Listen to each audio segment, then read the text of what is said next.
All right, yo. So I'm pumped that you guys are all here. We might have some people trickling in and out. I love doing these live Q&As because they're random and it's kind of like an open conversation. It's not structured at all, so there's all sorts of crazy stuff that can come out of it. As we saw with Sandra Lamargesi's video where she told us some interesting stories about being a dominatrix, which got really intense. But Bri is not a dominatrix. Bri is not a dominatrix. That's not where I was going with it. But nonetheless, because you do work with Inspirational Woman, Sandra would be one hell of a contact. She was actually, I saw after we did our Q&A, I saw her post on Instagram of being up on Dr. Oz after that, which is pretty crazy. But Bri she came on my podcast a long time ago, the Arts and Now show. You can still listen to that interview if you go to heatharmstrong.com/interviews, and you'll have to scroll through the list to find her name. She's probably under entrepreneurs, which I guess we could. I just had it up the other day. Let me, I can put it in the chat box. Yeah, cool. And then also you can go directly to the Artsy Now page by just going to artsynow.com/Bri Seeley. There's some cool stuff in that because I think that both of us were in such extreme different positions at that point.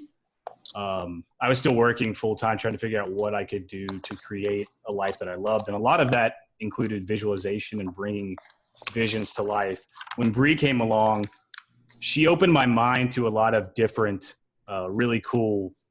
I mean, this idea that visualizing doesn't have to be just looking at a vision board. There's all sorts of different ways you can go about it. And one of the unique things she was doing was she was having conversations with people on the phone in the morning, and they were all talking as they were the person of their future self, which is just, it's great. Like that's a whole nother idea that I never even thought about, but that is a different way to manifest it in your head. Bri has a book coming out called Permission to Leap. And she gets into kind of the 6 phases of bringing a vision to reality, but also the whole idea behind, are you ready for it? Is it what you want? How do you figure out like if it's the right leap to take? There's all sorts of crazy steps at the beginning and the end. And right in the middle of it is visualizing, which I think there's a reason for it being in the middle because it's such a meaty topic, and it's something that really holds us together. I want to get into the 6 phases, Bri, in a little bit. You can kind of give us, kind of your overview take on all these. And I want to get into your story before that. But I wanted to do kind of like a little introduction about creativity, because creating is the purpose of life. And I was writing about this earlier today. Like, we live to become one with love and passion and beauty, and then kind of figure out ways to influence others to do the same. And that kind of keeps the giant army of goodness and happiness growing. And we have those crazy ass little resistance gremlins that I talk about in the sweet ass journal that stand in the way. And you talk about these in the phases, like phase 1, get off the fence, phase 2, alignment, and phase 4 with like the universal double check. I see areas where those gremlins and that fear can kind of sneak in and kind of derail you in your process. The idea is that our creations remain here long after we are gone. They continue to help influence others to fight for that love and that beauty and that passion and that ongoing creativity. The more we create, the more we inspire, and the stronger that army kind of becomes.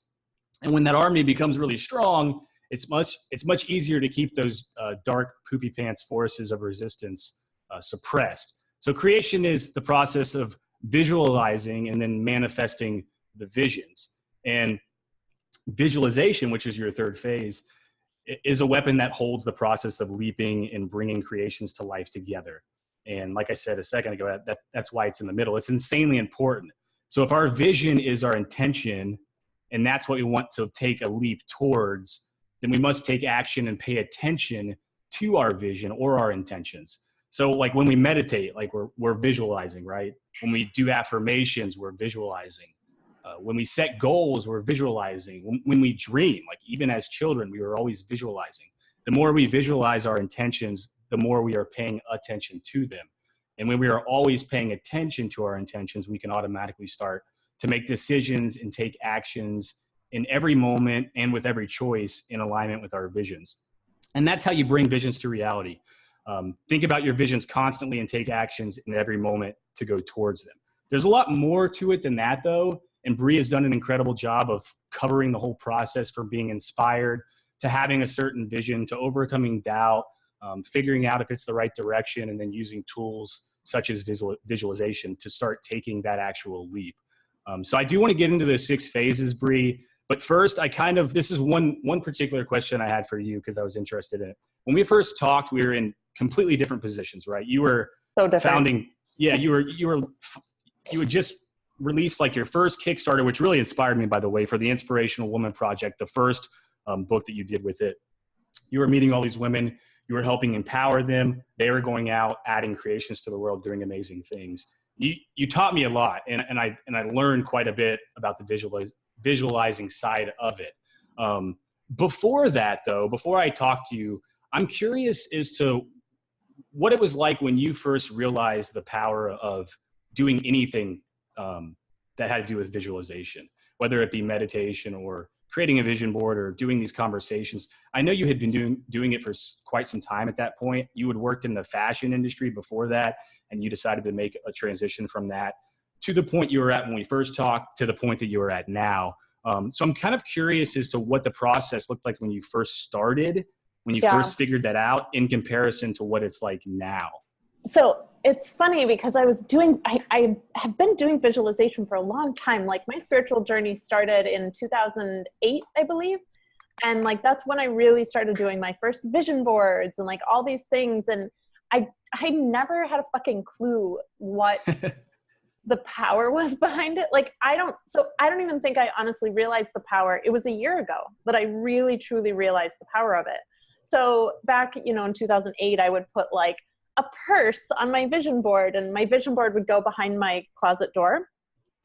And all of a sudden at the end of that year, I'd be like, oh my God, that purse I put on my vision board, I totally bought it this year and didn't even do it consciously, like just happened. And of course I got it for 50% off. Yay, that was fun. And like, that was kind of the extent of it. And then even the calls that I was doing, I was almost just doing them to do them. I didn't even realize the power of it. It was, so it was December of 2015. And it was Christmas Day. I went up to Griffith Park in LA and brought my journal up with me. And to be honest, was at a pretty low point. I'd just broken up with someone who had cheated on me. Our breakup, we dated for months and months and months, and our breakup conversation was 45 seconds long. Oh. And broke up with him and was like, how the fuck did I get here? Like, what happened that I'm in this space right now? And so I went up to Griffith Park with my journal, sat in this cute little park area overlooking all of LA, and wrote out, like, what do I want? So I'm in this place. I've ended up here. I'm not terribly happy. I don't have enough money to pay for rent in 2 weeks. What do I want? Like, what do I want my life to look like? And I sat down and I wrote out a bunch of stuff. And it's in my book. I think I wrote out the whole thing. And I started listening to it. So I didn't just write it, but I recorded it. I got out my phone and turned on the voice memo thing and recorded my vision as like a memo or a voicemail to myself. And of course it was from my future self. So it was all in present tense. It was like my future self had called me and left me a voicemail being like, your life is pretty fucking awesome. And this is what it looks like. Nice. And I would listen to it every single morning. It was like literally the first thing I would listen to every single day as I woke up. And, little by little, I started changing it. Like I would add to it, or I would, every month I would change it a little bit to include that month's goals or whatever. And so I started doing that at the end of December. In February, I manifested all 3 of my goals that were on my list for that month, kept listening to it in March, April, May. Around then, I think I started like falling off and I stopped really listening to it as much anymore. And then fast forward to August of that month or that year, and I had just signed a lease on my beautiful apartment that you can kind of see behind me, and was getting ready to move the next day, had no food in my house, went to a restaurant, was sitting outside, getting ready to like write in my journal and just kind of thumbing through it. And I found the page where I had written out my vision 8 months prior. And I read that page and I was like, holy shit, this is my life. I'm literally It is here. I know. I'm literally moving into my dream apartment, literally the apartment I've seen in my head since I was a little girl, tomorrow. I have created the business I want. I'm helping people in the way I want. I'm making an impact in the way I want. Like everything except like one or two things has come true from this vision. And I think that was about the first time I really realized the power of it, where I was like, I changed everything about my story in 8 months. I think it's insane that, so like, again, you give me another idea. I've never even thought about, you can read a bunch of books about visualizing. You see the same things over and over again, but I would have never thought about recording a voice memo to myself and then listening to that. I mean, there were plenty of times where I listened to things like, The Strangest Secret over and over again, or a certain meditation that helped me visualize my future. And I would just visualize the same thing over and over again. But talking to yourself in that voice, and then you get to the point where like, you are that voice, that's pretty damn awesome. Yeah, it was pretty cool. And what I realized was like, because a lot of people say write the letter and just read the letter every day. And what I realized was I would go through the motions of reading the letter, and I'd get done reading the letter and realize that I hadn't actually connected with anything in the letter. And I'd literally just gone through like the physicality of like reading the letter. And the most important thing about visualization, and I talk about this in my book as well. In fact, one of my clients started dubbing it feelization instead of visualization, because visualization doesn't happen here. We think that it happens in our head, right? We think about it, we see it, this is where it happens. And there is a neurological component to it that's really important, because your brain categorizes visualization literally in the same way that it does as if that were your reality. So if you're visualizing throwing a basketball, your brain processes it as if you were throwing a basketball, right? So there's neurological importance behind visualization. But you can amplify the energy of visualization by feeling it. So it's not just about throwing the basketball, but like the joy that you have, the endorphins that are running through your body, the celebration that you experience when you make that 3-pointer, right? Like that's the stuff that's important. So for me, by listening to it, I'm able to kind of sink deeper into my body and not worry so much about the mechanics of reading, versus actually just viscerally experiencing whatever your story is in the moment. I love bringing science into it too. And I know that it's a big section. I mean, in your book, you do a very good job of bringing in all aspects of it, which is really cool. And well, it's hard because a lot of people are like, oh, that energy shit, like that's not real. You're like, well, actually it kind here's of is some science. real. Yeah. So I do throw in science because I want the people that are like super resistant and super hesitant, that like don't believe in this shit. Like I want them to be able to also connect with the material. So I've written it to connect with people that are like super new to energy healing stuff and like energetic work, and also people that are advanced and, Yeah, that's interesting, because I would totally write somebody off that was like, oh, I don't believe in that energy shit. And I'd be like, I'll just talk to you like next year. But you're doing something awesome by giving them a bridge to come into this situation as well and join that freedom army, which is pretty cool. I'm making some really awesome affirmation cards right now, and I've been thinking about how I can get emotionally into people that are more subjective to staying away. I'll send you a deck when they're done. Awesome. So Bri, I would love to get into the 6 phases if you don't mind.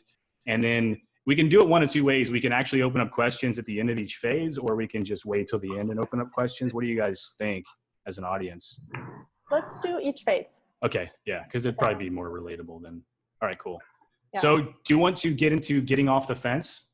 Yeah, this is one of my favorites, because you don't get to leap or create anything until you fucking decide that you're going to do it. So this is always the first step of any creative process, right? Like you have to say yes to it. If you're sitting on the fence and you're waffling back and forth between like, am I going to do it? Am I not going to do it? Am I going to do it? Am I not going to do it? The universe has no idea what to send you. It's like you're sitting there being like, all right, I'm going to go on vacation in December. And the universe is like, cool. Are you going to Vermont or are you going to Tulum? Like, am I sending you a parka? Or am I sending you a bikini? Like, I literally don't know where you're going, what to send you. So the universe sends you nothing. And all of the powers and juices of manifestation stop, because you're not being clear with the universe about what you want or what you're creating or what direction you're moving in. And so the first step is always make a decision. Decide. Which is like setting an intention, right? Yeah. Do you want to do this or do you not want to do this? Are you going to sit on the fence and talk about it for 5 years, or are you actually going to commit to it? So what do you do if you really don't know what you want? Or I think a lot of times it's just that the resistance gremlins, every time you have an idea, they come in and take a big dump on your forehead. For people that are on that, like that are sitting on the fence, do you have any advice? Yeah. Obviously. So the worksheet that goes along with this one talks about feeling into your body, because your body knows and has all the answers. It already, like, your soul already knows which way it wants to go. And if you're being called to create something, it's probably going in the direction of creating it, but that's an aside. So feeling into your body, where in your body do you feel this? Yes, I'm going to commit to this. I'm going to move forward with this. Where does that exist within you? How does it feel? What energy is residing there? What emotions come up when you think about saying yes to your goal? Do you get all giddy and happy? Yeah. What does that feel like? And then when you think about saying no and all of the corresponding things that go along with that, where is that living within your body? What feelings are there? What emotions are there? And typically, depending on your situation, oftentimes if your soul is asking you to create something in the world, saying yes is probably going to feel pretty good. It's probably going to feel pretty light. My yeses always feel like I have a bottle of champagne bubbling in my solar plexus area. My no's always feel like a big solid brick wall. Like, no, this is dense energy. Yeah. It doesn't feel good. And so start feeling into and trusting your body. Your body will tell you everything you need to know. It gets easier to recognize as you go along. I mean, I remember when I used to work in the construction industry, like I felt like a brick wall for my no. Like, I don't want to work in this industry. I knew that. But when I was trying to figure out ways to create revenue to move forward, I had several opportunities where it was like, which way do I go? And my fiance the other day brought up like the whole idea behind flipping a coin and already know, like as soon as you flip it, you know what side you want it to land on. And that's that gut feeling. That's if you're on a fence, I feel like that could be one of those things. Like, what do you like? Which side makes you giddy when you flip that coin? You know which one you want it to land on, right? Yeah. And my other caveat in this area too is one of our habits is to go ask for other people's advice. Number one rule: don't ever ask for anyone's advice ever. Ever. They're always going to give you a response, one, based on their life, based on their circumstances. They can't know where you're at. They can't know your circumstances. They don't know your life path. They don't know what's coming up for you. Right. They don't know who's going to stumble across you tomorrow. It could change everything. Don't ever ask anyone for advice. And especially don't ever ask anyone that doesn't have what you want. God bless our parents. I love my mom to the moon and back. She's the first person I wrote in my acknowledgments. She is an amazing woman. She is not going out, leaving our small town that I grew up in of 15,000 people to move to Los Angeles and build $1 million business. She's just not. That's not her story. Yeah. And while I can rely on her for emotional support and she loves me endlessly, I don't ask her questions about taking risks with my business because the answers she's going to give me are not the right answers. Right. But if you do ask, so I made that mistake by asking advice from other people along the way. The one person that really turned it around on me, and he didn't answer my question, he just indirectly said, what feels right? And that's how I knew the answer. So you could run into some sort of, I call him Lord Moore, but he's not an actual Lord.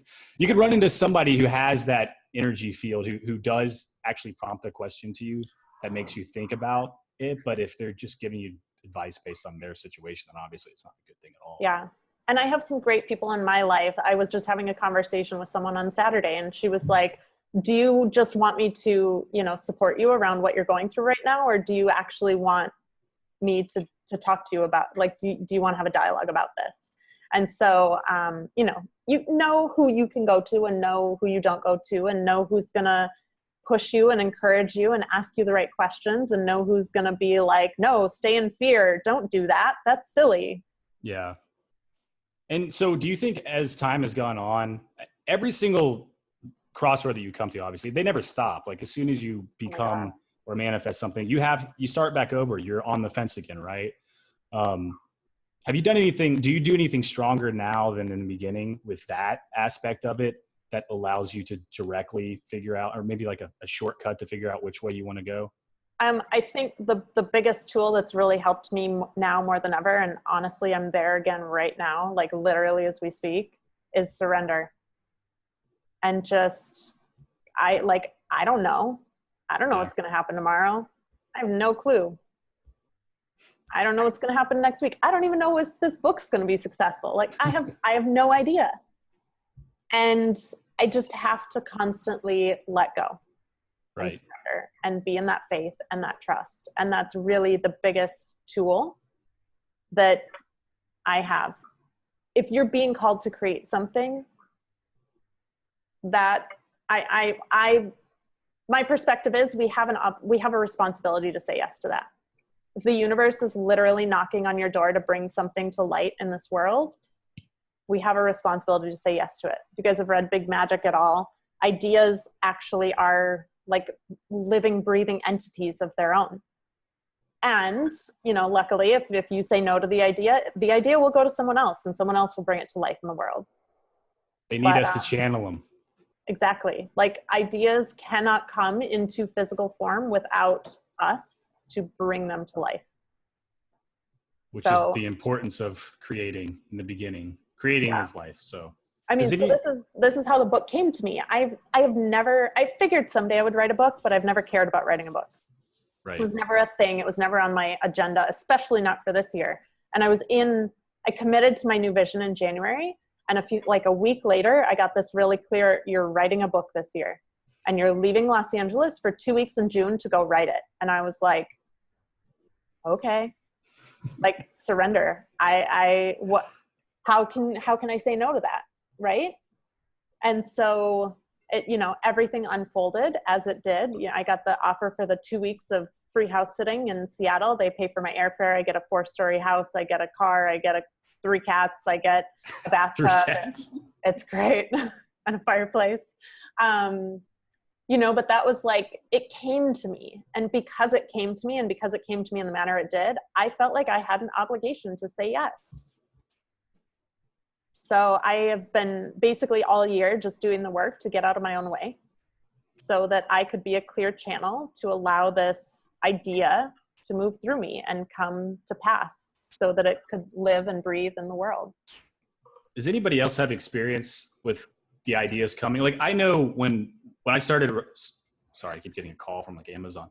When I started, the thought like that was put into my head, maybe I should put all of my like 6 different sections of a journal into an actual journal. I kind of wrote it off. Like I don't really know how to do this. I'm not sure if I really want to do this right now. I'm focusing on e-commerce stuff. But then I went downstairs and my dog had peed all over those journals, right? And it's not like this dog ever went down to the basement and peed on my stuff. Like he decided to do it and they were all over the journals. And now I tried to like dry them in the sun and perfume them and like still use some of them. But eventually it kept coming down to like, I really need to have this into one system. And then once I started letting that idea manifest and I started putting it into one system, I realized that it was something that I should be creating. And then other forces were coming through and saying, you should really put this together for other people to use. It wasn't me, right? It was coming from somewhere else, whether my dog knew something a lot bigger than me and that's why he took a piss on him. But it's weird that those kind of things animals are so smart. Yeah. He was a maniac, but nice. Does anybody else have any recollection of doing that? Paul, you do? Are you? Uh-oh. I think you're. Oh no, sorry, I was muted. No. I have a question though. Like, no, the recollection. I'm trying to surrender. I don't know how. Like, it's like you're similar to my dearest friend Olivia, where she tells me a lot. It's like, Paul, you're going against the grain too much. You're doing all these things that are not you. And what does that feel like? It's weird. Like, I don't know. Can you describe like the feel? Like, what does it look like to surrender? I didn't even know. Yeah. So one of the things I started doing this year is I will meditate and I will envision myself on the edge of a cliff, standing backwards, and I will put my arms out, and I will just energetically fall. I did that recently, bungee jumping. And okay, so one of my caveats is I leap like crazy in the energetic world. I do not leap in the physical world. There is no bungee jumping. There is no airplane. There are no airplanes. I'm good. I keep my feet on the ground. But just energetically being on the edge of that cliff and falling back and just feeling the universe catch me again and again and again. And so that's one of the visuals I've used, and viscerally too, like feeling it as you're doing it. And I will be in meditation for 20 minutes and just over and over and over and over again, just that free fall. And then the other thing that I do is in the mornings when I'm in, I do my meditative practice, I connect in, I have my breakfast, I nourish my body, all this stuff. And I will sit, like this morning I put on a crown chakra, solfeggio frequency, and just opened up, connected in, and started asking, like, what would you have me do today? If I were to impact people and, do what I could today for you, be your hands on the ground, what would you have me do today? And so like here in my, like, this is the list of answers that came through this morning, right? So it's like, and then I start going through like, okay, what am I going to check off right now? What can I assign out to my intern? And I just start listening to, I don't know the path. I am literally only human. I can only see the things that are here right now. So guide me, show me, tell me, what should I be doing today? Who could I call? Who could I talk to? Is there someone that's been on my mind that I haven't reached out to? Is there, like, just really opening up and asking, show me the way. I love that. I just want to chime in and say, like, you're awesome for, like, even though like you had experience, like, that's why I wrote that little comment, like, did you take his balls? Because like, it's like, I hate cheaters because they're I was wondering about that comment. I want to clear that. And everybody, it's like, as long as you like, like chop it off and just like, I hate cheaters so much, but like, it's cool because like you turn this into a positive thing. It's awesome. And it's so good. So thank you for that. Thank you. And no, I didn't. I let him go. I'm like, if he wants to shit all over his life and other people's, by all means, bye. I need my keys back. Don't call me. Okay, Does anybody else want to chime in on the phase one? Yeah. So like that's actually kind of led to, so for everybody can see, I'm in the pool here. I'm house sitting as well in Brazil right now. But in the summer, I was probably in like June. I'm from Vancouver, Canada, and was just kind of like had got back from traveling and was like, okay, where am I going to live and all this kind of stuff. Do I want to be in Vancouver? And I didn't really, but that's where all my friends are, and it was the easy choice. But I got, and for anybody who might have heard about Vancouver's housing and rent market, it's absolutely insane. like Seattle. There's a website out there. I can't remember the URL, but it's like crack house or $1 million Vancouver house, and you can't really tell the difference in a lot of them. So that's the state of the market there. So I'm looking for stuff to rent, and it was just super depressing. And I went on Craigslist a couple times and just like was just getting these really negative feelings about it, and kind of getting a little bit depressed and not wanting to deal with it. And I was just like, had this kind of thought come to my mind. At one point, it was just like, oh, maybe I should just check out the house sitting website again. And like within that week, lined up pretty much 5 months worth of house sits. We're probably within 2 or 3 weeks, but it was just like feeling so negative about something. And when I actually tuned into that and was like, oh, I realize this is making me anxious. And then there's this little other thing that I almost ignored in the back of my mind.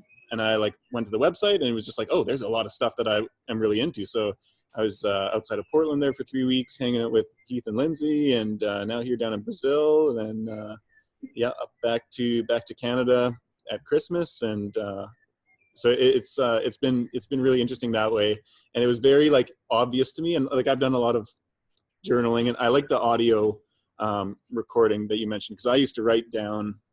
It was hard to keep up, but I wrote the letter every morning, or I did it on my computer, but like I typed up the letter from my future self basically, but I did it from scratch every morning. I definitely like the recording it once and listening back and adjusting it weekly or monthly or whatever. But I hadn't done that for a while, and I think that was just when I tuned back into that, it was interesting that like things just worked out all of a sudden. And then lately, actually, just even in the past week, I had another one where, so I do like podcast production mostly for like entrepreneurs and businesses. And most of what I work on is like interview based, which is cool. And I learn a lot, but I would really love to get into like narrative storytelling stuff. And this week I like really started thinking about that a lot in the past 2 weeks, and like how to go about this and which companies I would want to make like branded story podcasts for and all this kind of stuff. And then in the past week, I've had 3 people reach out to me from like weird, one of them was through the house sitting website, like super weird. And I had a call with him today, and it's like super interesting topic that he's got going on. And so it's just been really interesting that like I decided that that's kind of the direction I wanted to go in. And just like instantly, the same week almost, all these things started showing up. So that commitment piece, like the second you say, this is what I want, it was the second I said, all right, I'm committing to this new trajectory. I'm building a 7-figure business. This is what I'm doing, that the book came through. Yeah. Clarity is a natural byproduct of commitment. Can I chime in? I just don't want to interrupt Jeremy here. Okay, so I want to ask you about like the voice recordings and stuff like that. So how in depth do we get? Because like I hate like I resonate with you in terms of like writing it out and like diving deep into writing out all the crap, because it doesn't feel like, I don't feel it. Like I read it and stuff like that. Like I'm reading it right now. I'm looking at it like hot blonde wife and like making like 7 figures and stuff like that. But there's not enough, like, you know what I mean? It's like, yeah. So how my question is, I guess, like how much detail do we like dive deep into? Yeah. So I actually recommend not diving into a lot of details in terms of like the tangibilities. Like it's good to have some idea, right? But you don't want to go into like, you know, I'm making 7 figures and it's coming from this stream, and this stream, because you're literally taking the universal pool and being like, only this much is now available to me because now I've only listed these 3 things, right? So what you want to do, like obviously 7-figure business, great. How it comes to you, probably you don't care, right? Yeah. Like the fact that's what you want. And the thing that I always tap into is, for everything that's on your list, why do you want it? Because why you want it matters infinitely more than what you want. You don't actually give a fuck about a 7-figure business, right? Like I don't really care about having a 7-figure business, but I know why I want it. That's true. And that's what drives me. You guys have heard of Simon Sinek at all? Start with why, right? Like go dive into, you know, why do you want a significant other? Why do you want the business? Why do you want the house? Why do you want the car? Why do you want all the things? Because the things don't matter. They never matter. Mm-hmm. It's why you want them that matters, and then subsequently how they make you feel. So when you have a 7-figure business, you're waking up every day. How are you feeling? What's lighting you up? What's exciting you? Like all of that stuff. Like dive into the feelings of it, and that's what you focus on, right? So your visualization should be less of, I used to call this the perfect day thing, which was problematic because people would be like, I wake up at 6 a.m. and then I eat breakfast and then I do this and then I do that. And I'm like, no. What matters is why. Like, why are you excited to eat breakfast in the morning? Oh, because it's healthy and it nourishes my body and it gives me the energy I need to make it through the day. Awesome. That's what you tap into, because the act of eating breakfast doesn't really matter. So dive a little bit deeper into the things and get clear on like why they matter to you, what they bring into your life, how you feel when you're experiencing them. And that's why I call it a feelization, because you can see the 7-figure business, but it's not the same as feeling what it feels like to be a 7-figure business owner. Because I want to build schools. That's why. Free education. It's cool. And so why does that matter to you? And you just literally spiral down the rabbit hole. Why does that matter to you? And cool. Why, you know, talk about, so one of the things I did before I wrote the book was I wrote out 3 reviews from people that are going to read it. And I read those reviews from my readers before I sat down to write every day. So a cool thing for you could be write out some testimonials from some of the students that have graduated from your schools, your free schools. What are they saying? How has your committing to your vision changed their life? that you can feel into that. I mean, if you felt into that enough, that would bring me to tears, right? Like that would move me so much that I would be so emotional about it. And that's kind of the place you want to get to with your visualizations. You want to be able to viscerally experience them so much that they're moving your emotions through your body every day. Okay, perfect. Thank you, Bri. I appreciate that. This is good stuff, guys. Those are powerful words, Bri. Before we, or just a thought on what you were talking about, getting advice from people. One of the things that works really well for me when I'm in that phase is I stopped asking for advice, and I pull those people who know things in the area that I need answers in, and I'll say like, hey, this is what I'm trying to figure out. Can you help me figure out what questions I'm missing? And when I direct the people that I need advice from to ask me better questions, I tend to get ferociously better results, and it takes all the pressure off them of trying to provide me the right answer, and puts us all in an area where kind of the collaborative, creative vibe starts to really build out a better platform to make decisions from. I love that. Awesome. Do you guys feel that? This virtual house is on fire. Seriously, it's hot in here. I don't know about you guys. Paul, just so everybody knows, Paul's been messaging about how bad he has to pee. So if he leaves, that's what he's doing. Oh. Wow, where are you gonna go and do that? It's just giving you the opportunity, man. I guess I have to go now. I'll pause my brilliance. You can go. Just kidding. He said he didn't want to. He said he didn't want to miss anything. Just to be honest, so It's being recorded. yeah. I mean, I just use the normal technique that I use and just go in your pants, man. Go in the pool. How does it make you feel? Go in the pool. I'm gonna take my Let's, laptop with me. let's steamroll into alignment if nobody else wants to chime in on the get off the fence area, if that's okay with thumbs up, everyone. Awesome. So alignment phase 2. So oftentimes people want clarity before they commit. And what happens is you don't get clarity until you commit. Just like I talked about earlier with, I committed to my vision and the clarity came. Like Jeremy commented earlier, he committed to this new direction. The things started falling into place. So when you get into alignment, when you say yes and get into alignment, your world starts to change. And this is, like Heath so generously posted in the comments, this is where everyone thinks they've made the wrong decision. They're like, oh God, I committed to this leap and like things in my life are starting to fall apart. This is the part where clients leave, where people in your life leave, relationships dissolve, living situations end. You get fired, you get let go, you get, all of these things happen and people start to think, oh God, I made the wrong decision.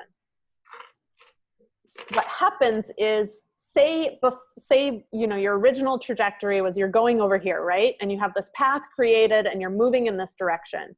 And then all of a sudden you say, just kidding, I don't actually want to go over there. I want to go over here. So I'm going to start walking this way. Well, you can't use the same path to get to two different destinations, right? Like the same path does not get you to both places. So if you want to change your destination, you have to change your path. And oftentimes, a lot of the things that are on your old path do not coincide with what's on your new path. So for example, this year, I decide I'm not going to be aiming towards a multiple six-figure business anymore, but instead, I'm aiming towards a seven-figure business. All of a sudden, the training I did last year, I trained 3,000 people in 90 days and made $100,000. This year, I did literally the exact same training. I did a 7-day Facebook challenge. Instead of 3,000 people, I had like 100. Oh. And instead of making like $50,000, I made like 15.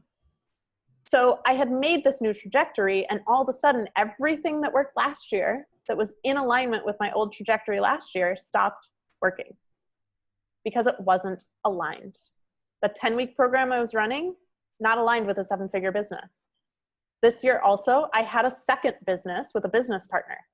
That business is officially closed. Our business partnership is dissolved, and she and I are no longer friends.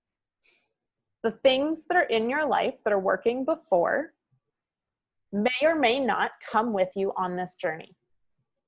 There are people that are going to not come with you on your journey.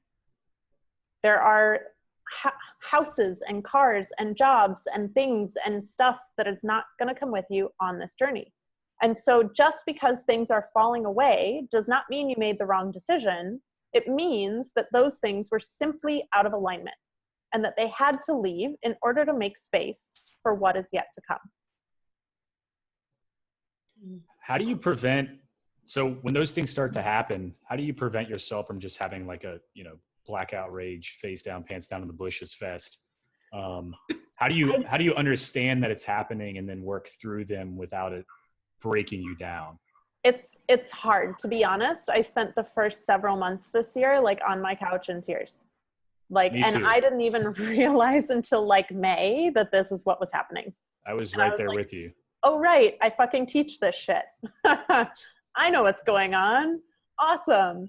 But like I did, and I spent the first several months of this year like feeling sorry for myself and being in victim mode and like really grieving and just being upset and angry and I don't know if it's about preventing it.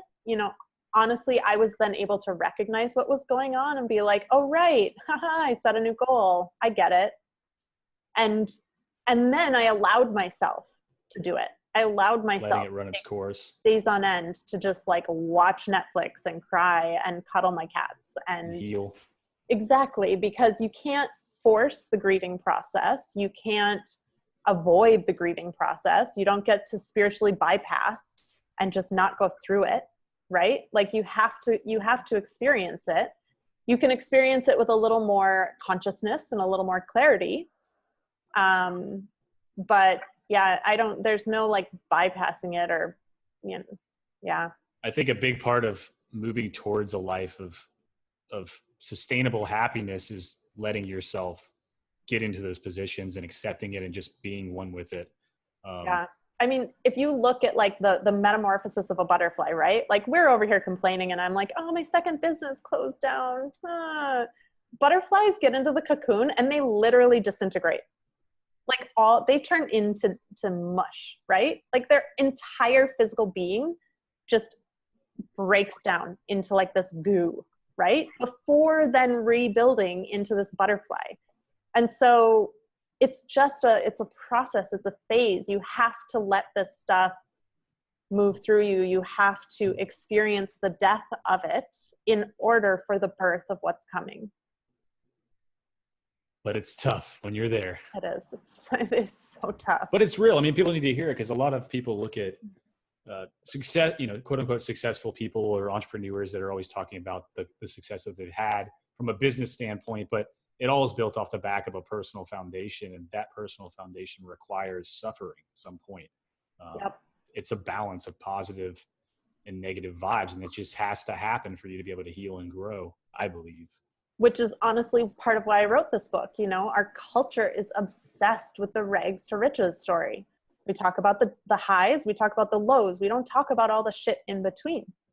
And so people don't take leaps because they don't know. There's the unknown of the rags to the riches, like what happens in the middle.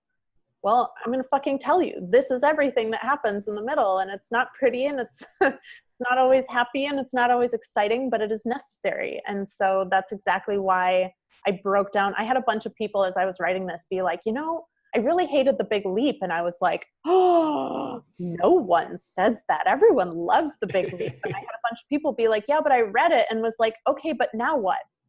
Like, cool, I'm ready to leap, but like, what does that even look like? How do I leap? What happens in between me leaping and me landing? No one knows. And that's exactly why I wrote this, because I'm like, people deserve to know. If you knew, maybe you'd be more likely to say yes. Yeah. I like that perspective, the in-between. Yeah. Does anybody have questions about alignment in this section? I mean, this is like where the gremlins come in strong. This is like the first giant surge of gremlins just pounding you in the ass. Paul, my go-to. What's up, guys?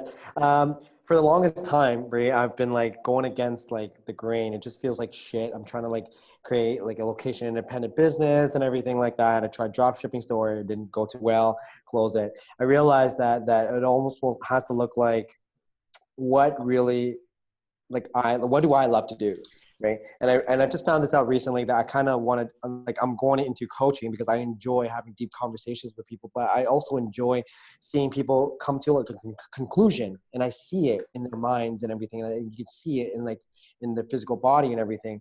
And so what it is like, I guess like I resonate with a lot of like, you know, the alignment as well too. And let's just say like, I guess like, how do you know for sure it's like your alignment though?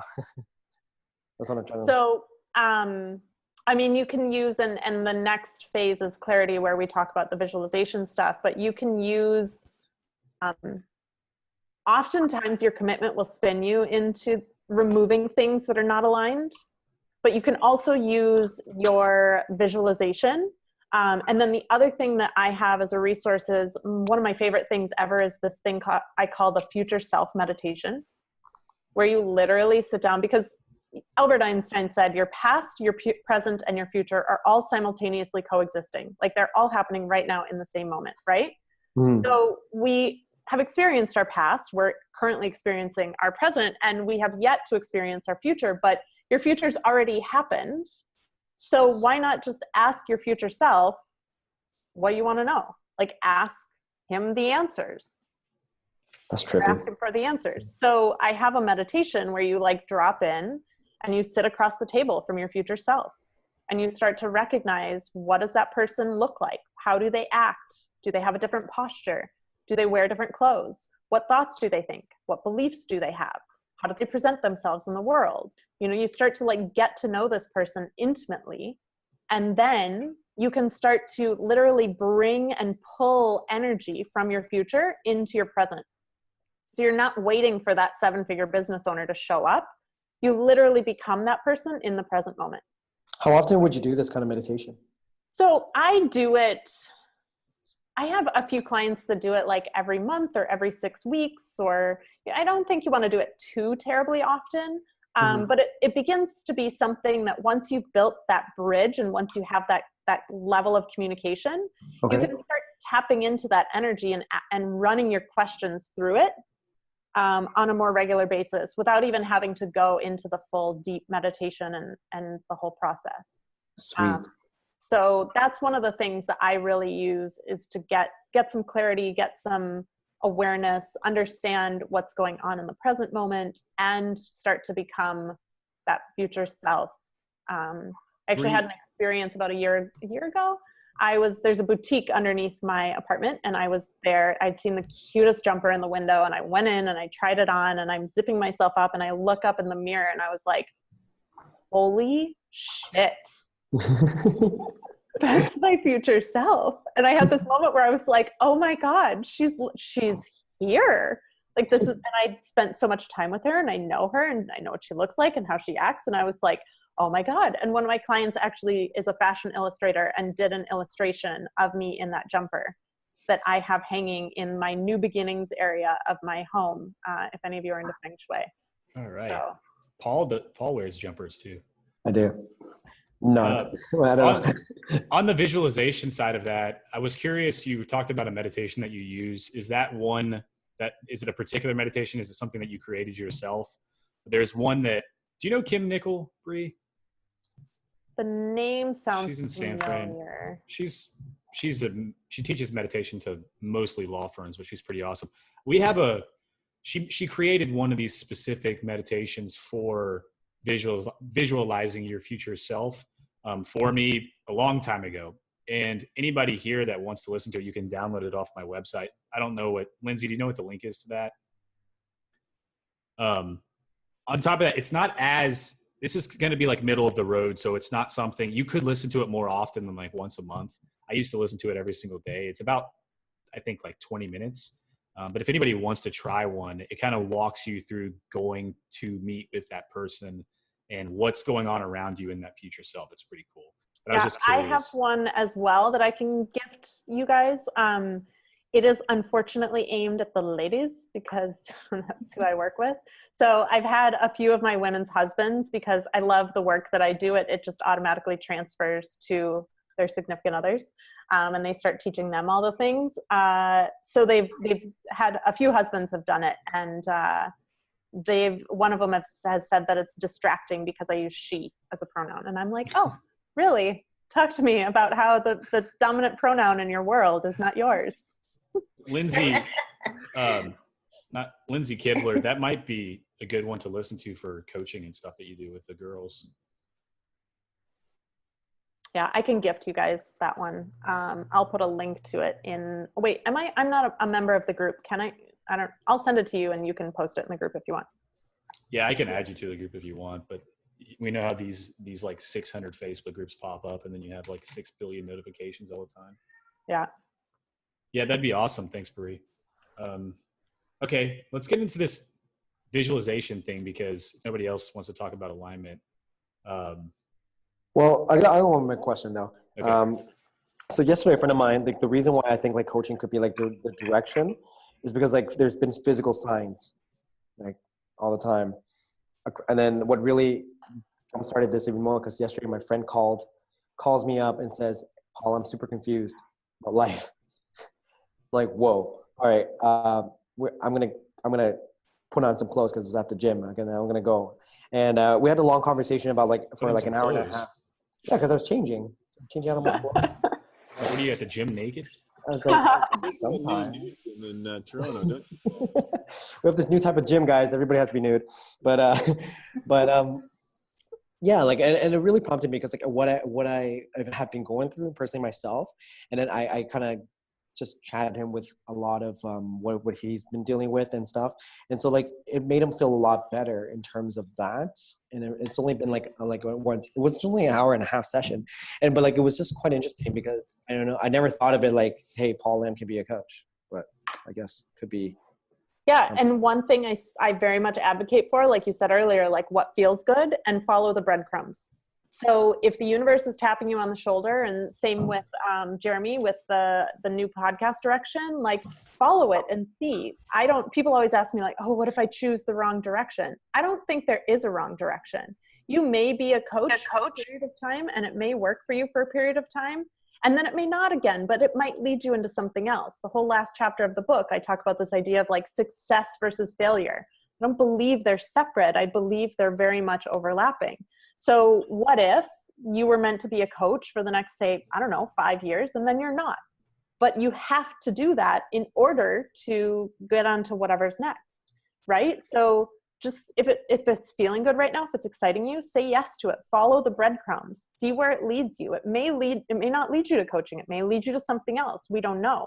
But if you don't say yes to it, you'll never know what's on the other side of that. I love playing the connect the dots game or the breadcrumbs game. You can actually write out everything you've ever done in your past and draw circles around them, and then they all connect to each other.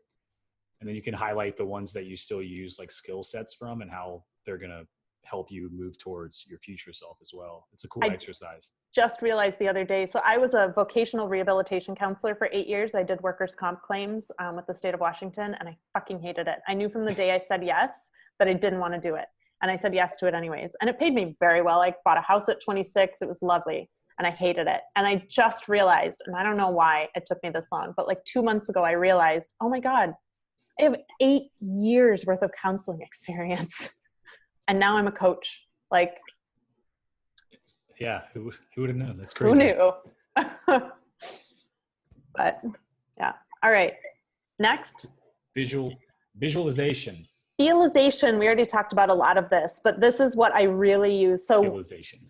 For the last step, we got rid of a lot of the stuff that was not in alignment, right? And now in this step, we're going to get into alignment. We're going to feel into our vision every day. We're going to really connect in with the energy, really get an understanding of what that looks like for us so that we can feel it, right? And then, like I said, the natural byproduct of alignment and of visualization is clarity. And so a lot of people want to know how everything's going to play out before they say yes. I want to know exactly what steps I'm going to take. I want the path laid out in front of me, but it doesn't work like that. So this is the step where once you start connecting in with your visualization, the path starts revealing itself to you. So it's not fully built, and it may change throughout your journey, but it's by connecting in with the energy of your vision that the path will start to, it's like one stone rises to the top, and then your next stepping stone rises to the top, and then the next stepping stone rises to the top, and you start moving through all of the things in order to get closer to actually taking your leap, which will happen in phase 5. But I talked a lot about visualization earlier, so I don't know if anyone has you have a way with words. I keep writing down, you like remove all the clutter and when you talk, and so it's like perfect sentences. I'm a very direct communicator, which can be good. Which means the book will be very direct and full of awesome stuff, right? I think so. This is a big topic. I mean, you can go any direction on this. Does anybody have questions about visualization? I know a lot of you probably are already doing it. I like the feelization thing. That would be an awesome tattoo to have, just feelization, to remind you that what you're visualizing should be for what you're feeling. Big Paul again. I have another question. Like that kid in the class that was asking too much. That's good, man. I'm curious because so I just want to clarify like visualization in terms of like for you, like Bri, we shouldn't try to like narrow things down. Like I've been like writing things out to be specific, and I realize like I guess like now that I think about it, like you're right in terms of like I want to make $10,000 off like online courses or whatever it is, or make 7 figures, certain amount. So like what you're saying is like we should like visualize in a more broader perspective, so that way things can actually have like more flexibility to come in. Yes. So one of the things I love to do, and so there's 2 parts to this. One of the things I love to do, so I launched a new 6-month program not that long ago, and I wrote out 50 ways that I could fill permission to leap. So that's my new program, right? And I wrote out literally 50 different ways that I could fill this program. And the important part about that, the secondary aspect, is you cannot be attached to any of them. So you can write out 50. Yeah. Oh, and the last one that I always write is surprise me. Because I think that's what I'm doing wrong, and personally myself, because like all like the things that I've learned so far is like everybody like, it's like, what does Paul Lamb look like at age like 30, 37, whatever it is? And then what does he look like? And they really narrow it down on like, what does that business look like? What does it look, and be like as detailed as possible. And I guess I could really outlined everything to like the dot.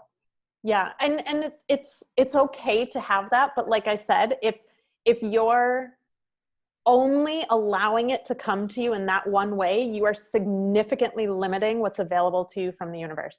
Okay. The universe has a million options that are possible for you right now, like a million little bubbles floating outside of you. And you're saying that you will only allow one of them to come into your atmosphere. Dang. Right? So you can, my invitation would be take that and then do 20 more of them. And then light them all on fire.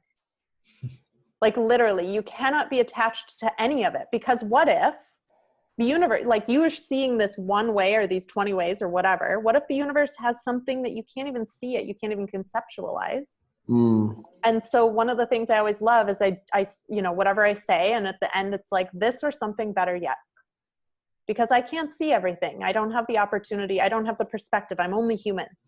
I can only see what I see. And so I trust in the spiritual world enough to know that you're going to send me whatever I need. Thank you.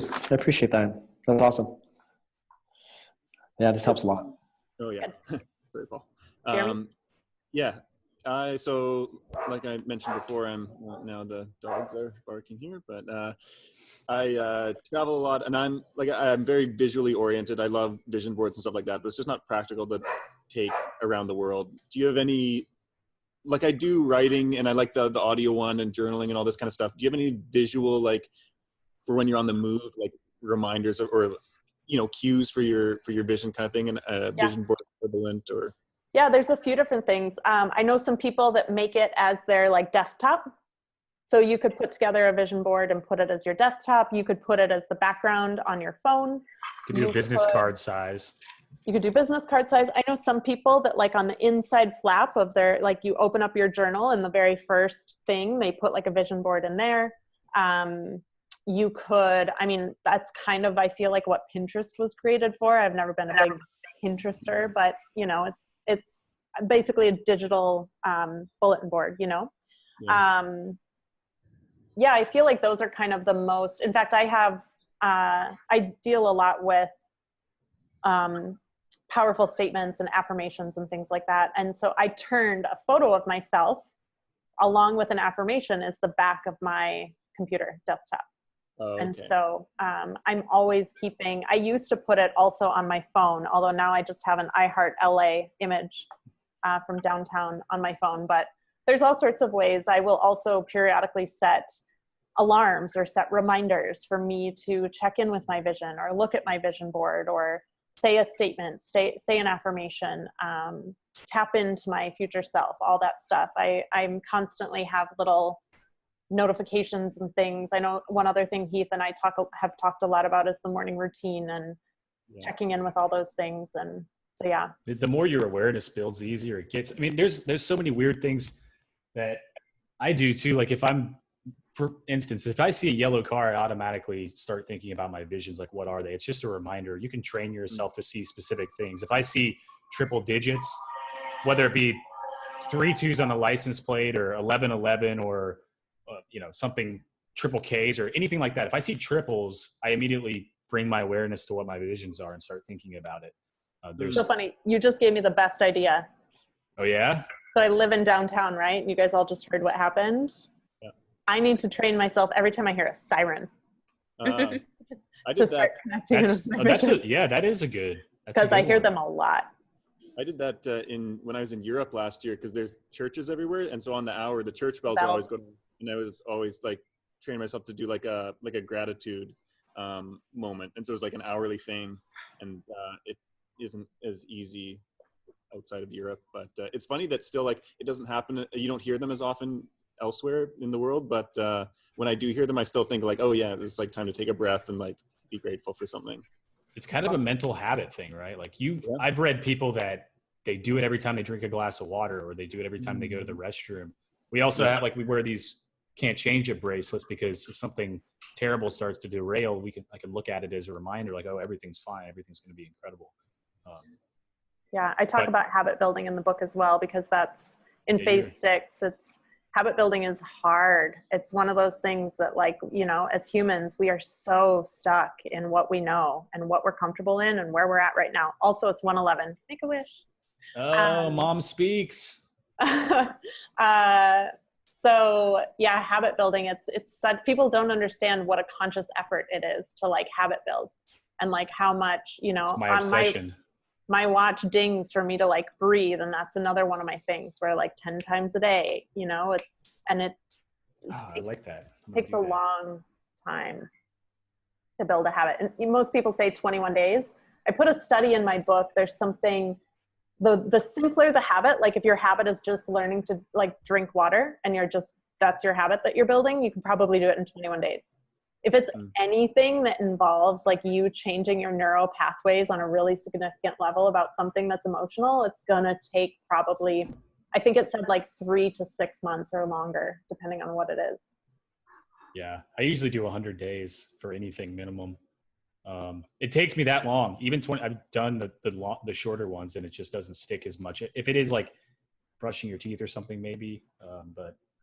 So maybe you should stick with that cold water challenge for 100 days instead. Dude, yeah. We do 30-day challenges within the group, Bri, where we bring everybody into a spreadsheet and we all try to do something the same. Who's still doing that, by the way?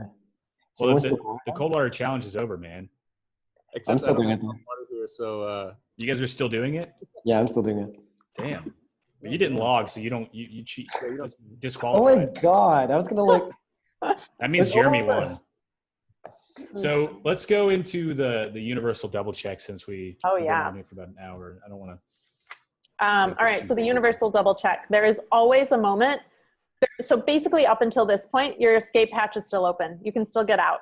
You can still be like, nope, just kidding. I don't choose my leap. So universal double check usually happens right before your leap starts to manifest in physical form. It's the thing that happens, like, it's the last, like, it's the last little thing where the universe is like, are you sure? Like, you say you want this thing. Are you really, really, truly sure? Because you could just stay where you are. It's comfortable there. It's shiny. There's kitties. And like, you know, you can just stay there. Ice It's cream, good. cats. Exactly. Like, you don't really need to do this whole leap thing, right? Like, you can just stay where you are. And it's really, truly the final moment, the final, like, decisive confirmation moment right before things start to actually shift in your physical world. Because once things start coming to light and start coming to birth in your physical world, they're harder to change. They've now, like, moved through all the layers of energy, and they're, like, now in physical form, tangible form. And it's a little bit harder to change that stuff versus if they're still just thoughts and energy and all that stuff. And you can just be like, just kidding, I'm out. Okay, bye. So this universal double check comes in all sorts of forms. I had it the day before I left for Seattle.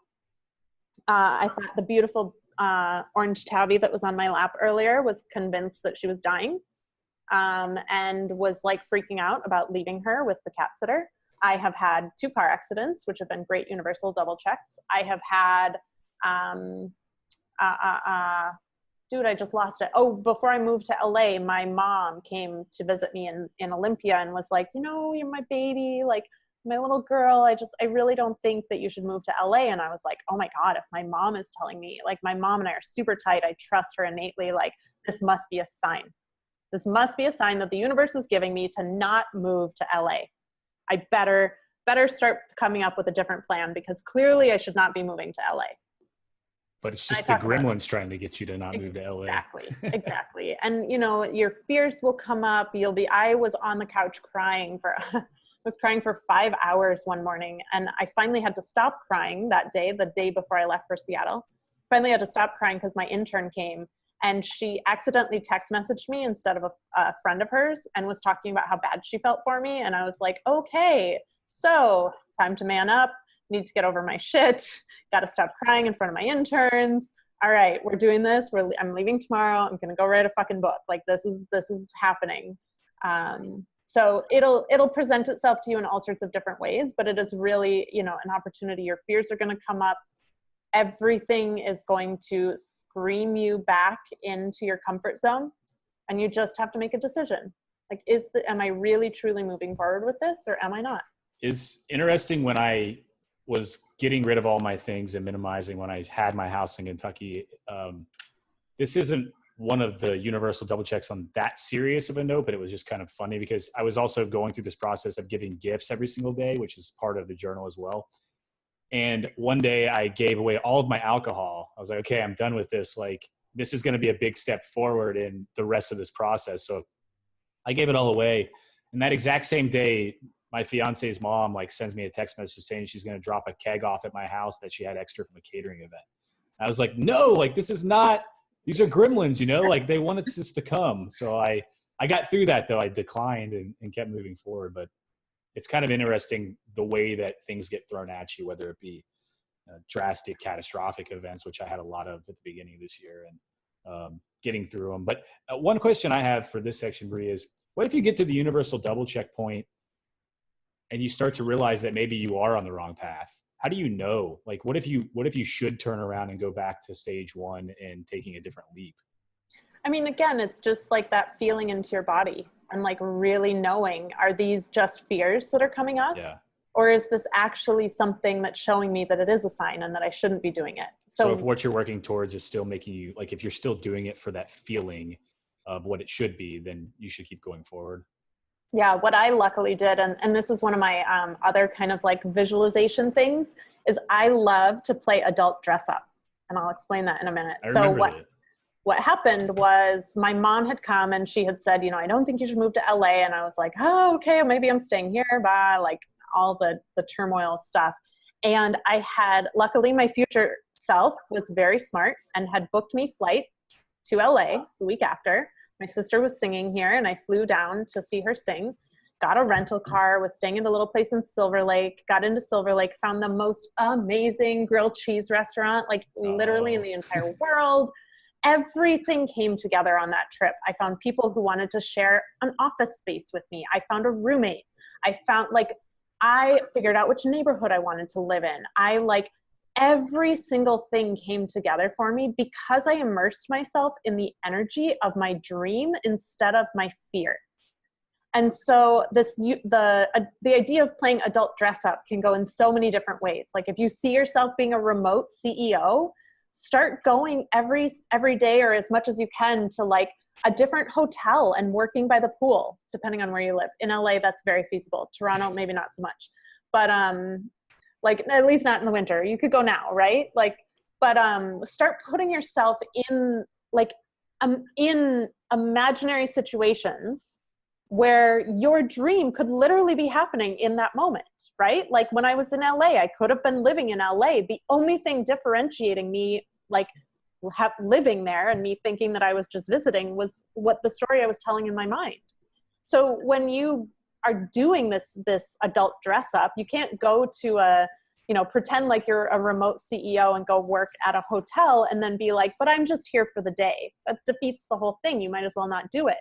When you're in that situation and you're working remotely, the story you have to tell the whole time is, I am a remote CEO. Look at how fucking cool this is. I get to work from hotels like this whenever I want. This is my reality. This is my life. Because when you're little, or at least for women, because I talk to women more often than I talk to men. Sorry, guys. When you want to be a princess, when you're a little girl, what do? You put on a fucking princess dress and you're a princess, right? I wanted to be a princess too one time. There you go. And you put on a princess dress and you're a princess. And as adults, we stop doing this. So if you want to be a remote CEO, go act like you're a remote CEO. What would your remote CEO self do? A lot of women are like, oh, well, when I'm making the kind of money I want to make, I would get my nails done every week. Cool. Go get your nails done. Well, I can't afford it right now. Awesome. Do them for yourself. Do them in your home. And the whole time you're doing your nails, the thoughts you're thinking are, I am so grateful that I make enough money to be able to have my nails done every week. The only thing differentiating someone else doing it and you doing it is the story that you're telling in your mind. And as we talked about earlier with visualization, the more that you can visualize that that's your reality, that someone else is doing your nails or that you're in this hotel working as a remote CEO, the more that your brain will start categorizing that as normal. That's awesome. So that's a little life hack tip. And it's fun. Oh my gosh. I ended up with a new Lexus once because I was, I even ended up in this apartment because I was playing adult dress up. It works. I remember you telling me you started doing that years ago, right? Yeah. I talked to you about the car accident. Yes. I manifested a car accident because I had gotten myself into such great alignment with luxury vehicles that I totaled my car in the most beautifully, perfectly, divinely, safe car accident of my life. And 4 hours later, I had a brand new Lexus waiting for me on a lot in Van Nuys. Yeah, that happened. That's awesome. Oh my God, That's amazing. And coming to see this place, I said to myself, my intern at the time was coming with me too. I was like, we're just going to go look. We're not buying anything. We're just going to go try it on. We're just going to energetically go see what's available. And we walked into this place and I was like, fuck, this is my home. And I remember calling my business partner at the time and she's like, are you going to take it? And I said, well, I have to crunch numbers. And she's like, fuck numbers. Is it your home? And I said, yeah, it's my home. She goes, cool. Turn your ass around and go give them the $150 to hold it. So playing adult dress up will change your life. And that's how you get over your universal double check as well. Immerse yourself in the energy of your dream. Feel into whether it feels right or not. Oh, puppy.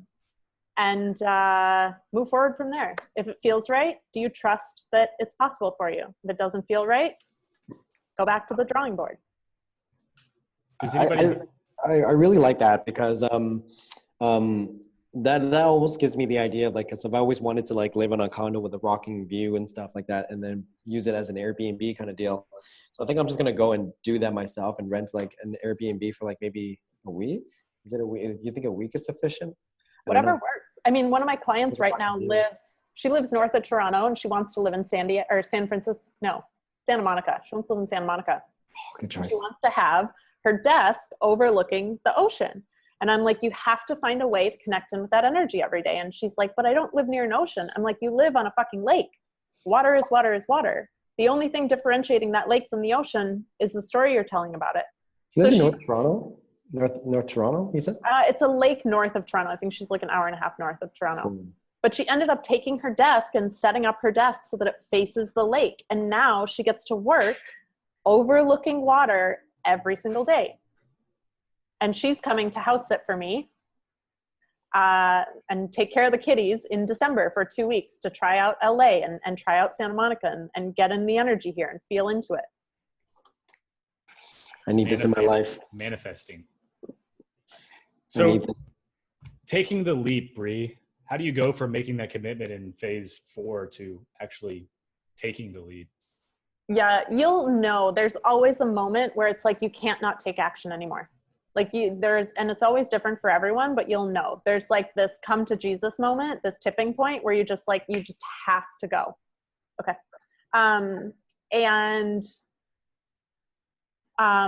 The other thing I like to talk about in this section too is inspired action. So again, when you're going out and you're taking the action towards your dream, it's not just the action that you think you should take or oh, well, everyone else is building an online business, so I'm going to build an online business, right? It's tapping into the energy of the universe and being like, show me, guide me. What would you have me do today? When you're taking action from a place of universal energy, you're opening yourself up to infinitely greater results than if you're just taking action on what you can see in your physical world right now. Does this work so a lot of times when I create like my 2 things that I want to get done for the day, I'll start them and then I just have this overwhelming feeling that I should be working on something else that's more important. And then I'll like completely abandon the 2 things and I'll just do this one project that's coming to me in that moment. And then at the end of the day, I like feel like a superhero because I got that done and it makes me feel much better. And then I can go back and do the other 2 things maybe the next day in much quicker. Usually it's way faster than it would have taken me if I would have done it the day before. That kind of relates, I guess. Yeah, and it depends because oftentimes too, for me, I know I'll write down the 2 to 3 things and then I'll be like, but I just need to do this thing over here and I just need to do this thing over there. And it's like all the little things that are like pulling me away. Low-hanging fruit. Yeah, it's pulling me away from doing like the big shit that I need. Like that's the stuff that's going to move the needle forward. Because like Heath just said, you really only need to do 2 or 3 things a day. That's it. If they're the right 2 or 3 things, you only need to do 2 or 3 things. If they're not the right 2 or 3 things, you're going to have a list of 100 things to do every single fucking day. And then you're not going to get any of them done. And then you're going to feel like shit. And it's a whole cycle. Yeah. Are your actions, is your attention in line with your intention? 2 things. Who's taking a leap right now? I'm in that phase right now. Paul? Yeah. I feel like I'm kind of vacillating between phases 5 and 6 right now. Yeah. But the other thing I recommend too with the leap part, like when I was going to Seattle to write my book and I was having panic attacks and anxiety attacks and all the fears and all the stuff was coming up, just deep presence. Like when I'm in the leap portion, I think I spend more time meditating every day than I do anything else. And it's just really connecting in and feeling into my body and being present and feeling into whatever's coming up. Because it's really, and I've interviewed a ton of people that have gone skydiving as well, right? And they talk about that moment when you jump out of the plane and you literally, like your attention just goes right to the present moment. And there is nothing else that you can think about or do or be or anything. And you just have to like experience the moment. And so that's another thing that I recommend kind of tapping into and deepening during the actual leap is just being present, surrendering, being in meditation or connecting with the earth or however that looks like for you.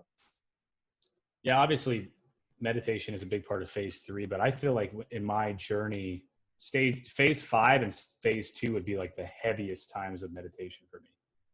Because I agree with you, like phase 5, I've been meditating way more than I usually have. And I'm really excited to like wake up every morning and like just do, like things are happening and they're coming to life. And that just like fires me up every single day. Cool. Well, anyone want to chime in on this? Hey, Deb, I didn't see you in there until I just pulled my screen over. How are you? I'm good. Awesome. Anybody have questions about taking the leap? Nah, but this absolutely saved my life. Like it's been a crazy couple of weeks, and I don't know if it was my alignment or my or my what do you call that? Double check. The double check. But I'm like, over the course of the last 2 weeks, I had to have a serious reevaluation of a relationship. The dog died, and my hometown burned down, and it was like, whoa, that's a lot of emphasis to take some time to reflect.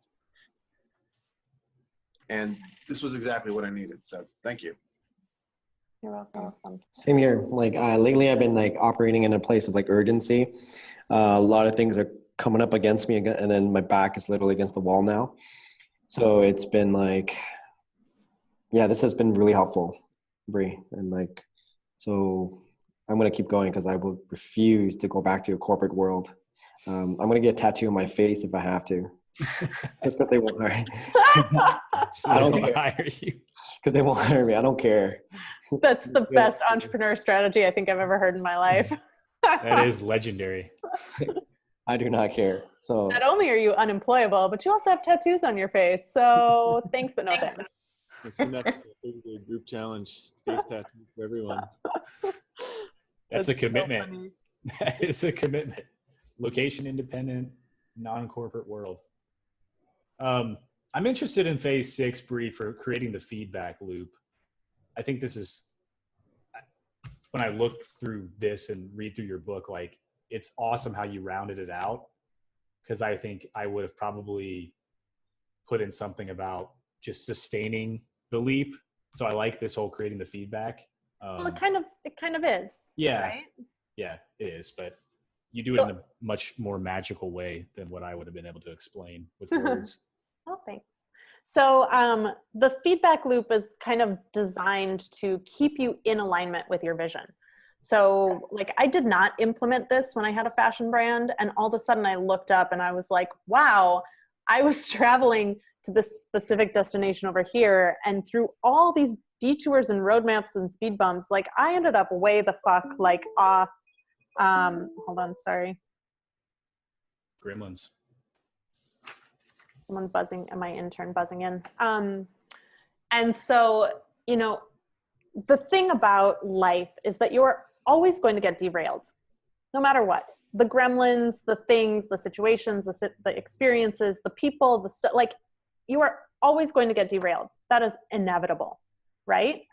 Why not set up a system to help you get back on track so that you don't wake up in a year and be like, wait, how the fuck did I get here? Like, I don't even know where I am in relation to my vision anymore, right? Or you start to look at like, oh, well, I'm off doing my vision over here, but as it turns out, my vision isn't actually what I want anymore, and it's shifted, right? So the feedback loop is really just having a regular, consistent check-in practice of like, what's working, what's not working, what feels great, what doesn't feel so great. What actions am I taking every week that are creating the results that I want? What actions am I taking every week that is not creating anything for me or my business? Where am I spinning my wheels? Where am I creating the most momentum? And is this like reflecting in a journal? Is this how you do it? You could do it in a journal. I do it. So I am a huge daily planner geek. I love my daily planners. I'm obsessed. And I end up at the beginning of every month, I write out my goals. At the beginning of every week, I write out my weekly goals. And then at the end of every week, I start analyzing like, okay, so what actions did I take this week in alignment with my goals? Which of them produced results? Which of them didn't? Which of them felt good? Which of them didn't? Which days did I take the bold action and like really put myself out of my comfort zone? And which days did I just check email and social media all day? And like, you start to identify what you're doing, what you're spending your time on, where your focus is going, and kind of what it's creating for you in your life and business. So that it helps you. And then you can identify things like, man, I really felt off this week. Like, what's going on? I wasn't able to take the bold action that I usually take. What's going on? And then you recognize that you're derailed immediately. instead of having that spiral out into the middle of nowhere and realizing how much work it's going to take to get you back to center. I have feedback loops for my financial situation. I have money dates with my money every week. We hang out, we get together.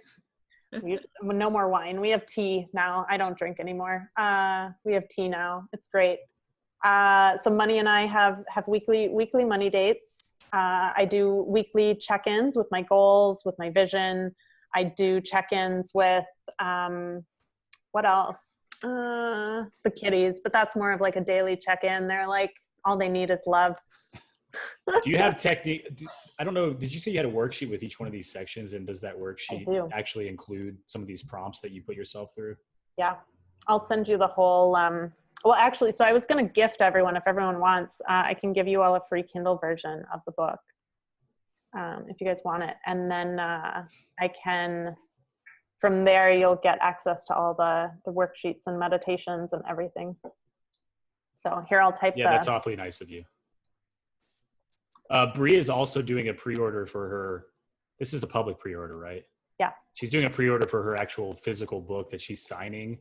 I looked at the page the other day and it looks awesome. The link for that, I believe, is briseeley.com/pre-order. Yes. Lindsay, you just typed it. Okay, cool. Yep. I just put in, so permissiontoleap.today is where you can sign up for the Kindle version. So the Kindle version isn't coming out for another few weeks, but I can get you a digital copy now. John, we can talk. I'm not against coaching men. I just market to women. You know, it's a thing. You got to pick your demographic, right? But like I said to Paul, you don't limit it. You just, you know, thing. So you can go to permissiontoleap.today, and that's where you can sign up to get the free Kindle download, which will be happening like 4 days before my actual book launch. And then I can get you guys from there the PDF now, so you could start reading it now if you want, and then the worksheets as well.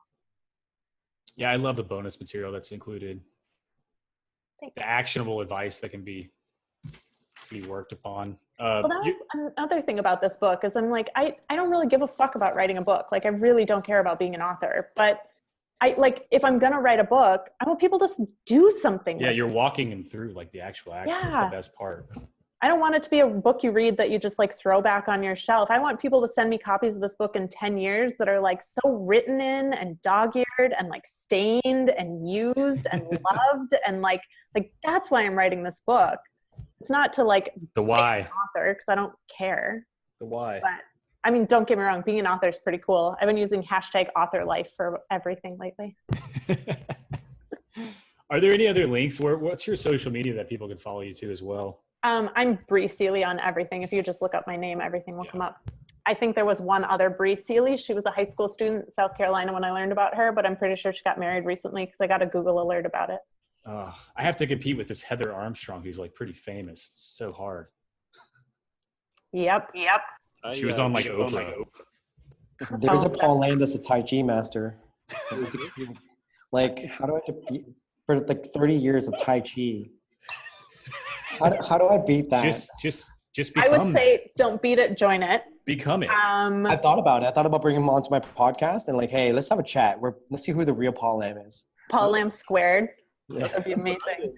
I had go ahead. A friend of mine was like, you should really capitalize off of The Big Leap, because people, if they've read that book, they'll want to read your book as well. And so I've started using Big Leap in a lot of my publications, my articles, my URLs. Like my URL for my group training program is Entrepreneur Big Leap. It's like, you know, like I'm totally tapping into what Gay Hendricks built, and I'm kind of secretly, I know this is being recorded, but kind of secretly like I'm going to capitalize on it, because he was very great in helping people get to the point to leaping. And now I'm like, let me help you actually do it. Yeah, there's nothing wrong with that. Might as well capitalize on it. I mean, the Sweet Ass Journal is just a compilation of all these cool things I learned from everybody else. That's what every creation is. That's why we're here, right? To learn and adapt and take a shortcut and then make something that has our own personal vibe. What can you do to take it to the next step? That means I'm going to take a Tai Chi class with Paul Lam. Yes, it does. That could be such Where's he located? You should actually just fly to where he's located and enroll LA, in one of his actually. classes. There you go. Come to LA, enroll in one of his classes, and walk up to him and be like, "Hi, I'm here because I'm Paul Lam." That would be hilarious. I actually thought about bringing him to my podcast because he talks about mindfulness a lot. So it's like, it's going to be interesting. I was saying before, there's another Jeremy Enns who, There is. Nice. small world. He's also in our, or my podcasting Facebook group. So you might have seen another Jeremy Enns commenting on stuff as well. Very confusing in a group of 150 people that there's two of the exact same name. Oh, I probably like scolded him before, not knowing that it wasn't you. Same.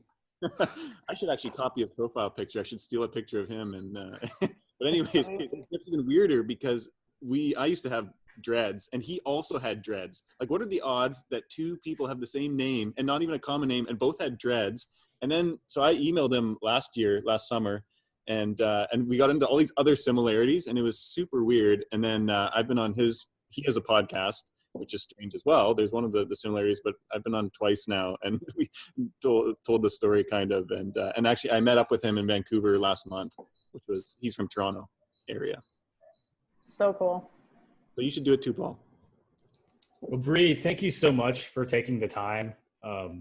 You're you. amazing. You are very well spoken. I cannot wait to get my new podcast up to bring you on, which is going to be a lot more like personal optimization, really drilling in deep to some of these things. And I think you're perfect at that because you've been there. You've obviously created your life by visualizing it and moving towards it and creating habits. And I'm obsessed with habits and optimization. So, and you always give me these weird ideas. Like, I'm going to totally do the voice recorder thing. I never use I have one on my phone, like a voice memo thing, but I just rap into it instead because I'm still like 13 years old sometimes. But yeah, awesome. Your book cover looks great. I was going to tell you that. It looks incredible. It's very clean. It looks like a bestseller, Bri. And I'm sending all my energy your way to get this rolling. Everybody, thank you for coming. Does anybody have exit questions, comments? Bri, you're fucking awesome. Encouragement? Keep killing it. Keep slaying life.